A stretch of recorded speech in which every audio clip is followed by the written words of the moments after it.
Okay, summary in 3 minutes.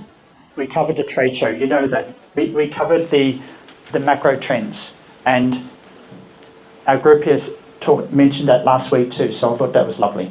Okay, week 2, this was the outline for week 2, all right? The week 1, week 2. So week 1 was all about when and where to source, the macro issues.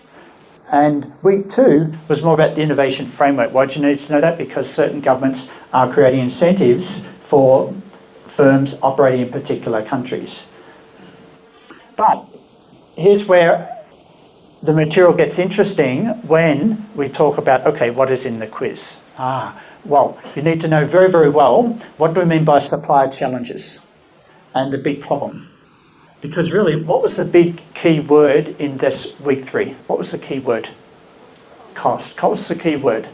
And awareness of cost helps you to better understand the mind of the supplier. Because then you know that the supplier will take steps to try and save costs.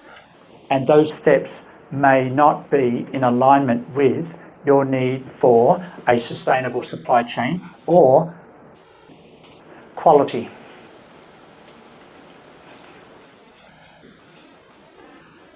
We talked about supply strategies. I want you to think in terms of the force of what do suppliers want? Actually, we better cover that again today too. We'll come back to that. Why do you think? I'll give you a story, quick story.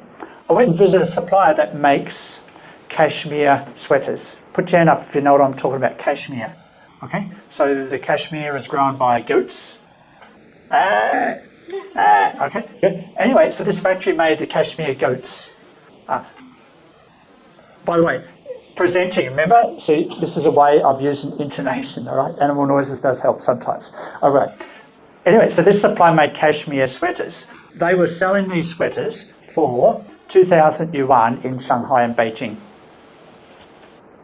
They were also selling those sweaters for 400 yuan FOB for a major American distributor. And so the big question is, how come they sell it so cheap to this distributor in America, but it's so expensive, the same thing they sell in a shop in Shanghai and Beijing? Pardon? Bulk supply. Okay, so, and that actually gets to what we're talking about later tonight, about multinationals. They have much more buying power. So they buy the volume, and then, but not on top of that, they actually say, well, Mr. Supply, we're not going to buy from you unless you bring it down to this price. And they'll just push the price down. And that's why some people come to me and say, how come I go directly to the factory in China, or I go into Shenzhen near the factory, and I have to spend twice as much for a t-shirt or this garment as when I go into Walmart or Gap or some US store in the US? It's because of that. You'd think it would be cheaper in China. Not really. It's because you've got major distributor with power that is actually putting a lot of pressure on the suppliers. Wow.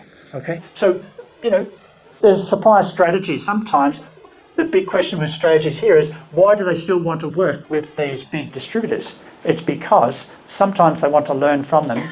Sometimes they want to develop their market. Sometimes they want to copy ideas from them. How does that? Because what happens is they'd have a contract with Gap, and then the Gap merchandiser comes to the supplier and say, we've got these new patterns, we want you to do 1, 2, 3, 4, 5.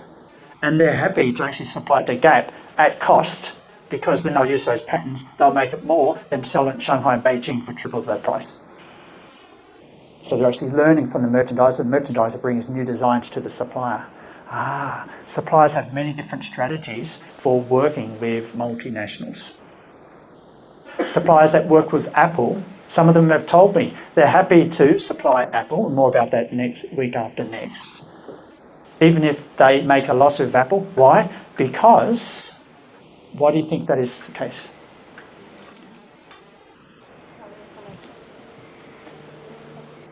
Who would like to answer that? Who would like to put their hand up? Someone new? Someone? Yes, sir. association with a big player. Yeah, and what can they do with that association? Marketing. Marketing to who? As in marketing to Yes. Okay. Yeah, so the supplier said to me, oh, we're happy to supply to Apple at a loss. Why? Oh, because when we get the contract with Apple, then we can go to our other markets and say, well, we're a supplier of Apple, you can trust us. And then they make profits selling to other markets. Okay? So there's many different strategies that suppliers do, and it's not just about costs. They're happy to forego costs when it comes to working with large multinationals, because the multinationals bring other benefits to the suppliers. All right, so, okay. The factory challenges, okay, that was week 3, right? Just keep that in mind. And actually that kind of dovetails into this week when we're talking about the multinational. Okay, week 4, negotiation. In week 4, the big idea here was, again, free circle control framework. Don't forget that, it's very, very important, because this is partly the first top circle, and this is all about structuring. It's all about negotiation. It's all about what? One word? Questioning. That's all. It's all about questioning. It's not about I want. It's about asking questions. So you put the focus on the supplier revealing information to you. Okay. Okay, a factory visit to help negotiations. Okay, that's why you use a factory visit. It's a source of question, source of concern, source of value. 1, 2, 3. Because when you're at the factory, all that inventory stacked up there. Oh, how come you got so much inventory? But you wouldn't be able to ask that question when you're at the trade show. I see. So the factory visit is a source of question. It's a source of concerns, because you might see some problem. Okay? No static band for the people, workers. Remember, the static band is not to protect the workers.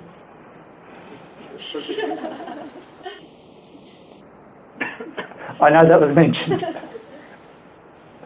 The static band is to protect the componentry, because us humans, we have a way of generating static electricity. All right, so, okay. Source of concern, source of value. Okay, ex-post negotiation, as you know from the factory audits, what we came up with last week, maybe it's not the best factory that we should source from. Maybe it's a weaker factory, but we use more auditing to supplement the quality control problems that we have witnessed in the weaker factory. Okay. All right, contracts and payments. This is all about, if we want to get the contract right, we need to have a good understanding of what can go wrong. And lots can go wrong. And when you know that, this might happen, is it in the contract? This might happen, is it in the contract? Okay? Now, we know none of us are lawyers, and if you watch Mike's video, he says also, I'm not a lawyer. You need to hire a lawyer. But you need to be aware of some things so you can have a proper discussion with the lawyer and just not assume that the lawyer knows everything. Same with the auditor, and that's what we learned last week. What was last week? Last week was after we talked about the IoT startups. What was the big idea about the IoT startups? One word for people that haven't... Can I have some... Everyone's participating. What was the big word big theme for the IoT startups? The big theme. IP protection, exactly. All right. It's quite obvious that a startup is going to have challenges because they do not have the resources for what? Detail lawyers. They don't have the teams of lawyers that Apple and Huawei and all the big multinationals have. So if they don't have lawyers, then they need to have a substitute for the absence of the lawyers. And then what we learned with the IoT, and that's why we talked about it, some people say, hang on, this is global supply chain management. Why are we talking about IoT startups? Well, it's just to show you the reality of the situation. Okay? There are a lot of startups that are trying to do business globally these days.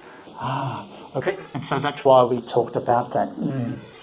Okay, and then we looked at the audit, the big idea of the audit, and thanks to the presenters last week, thank you. And who was the other group that presented over here. Well done, great, both groups, great effort. And the big idea with the auditing was getting ideas for negotiation. It was about getting ideas for, okay, so we've got two factions, we can audit from both of them, but which one do you think we could work with sustainably? And you did the earphone, you did the picture frame, and I was shocked when you said that the FOB price was 28. Did you go on the website to find that, did you? Yeah, the global source. Fine, no, fine. But that was interesting because 2.5 years ago, though, they directed my face and went, oh, we can do 23. Right. Maybe you think, well, it should be much higher than that now, but it's interesting. I didn't know what the latest price was.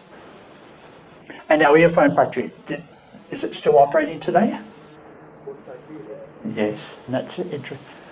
That's always something that a lot of buyers don't think about. Okay, will the supplier be around in 12 or 18 months' time? And you can help figure that out with the audit. It's not a technical thing you look for, but it's a holistic question you try to ask.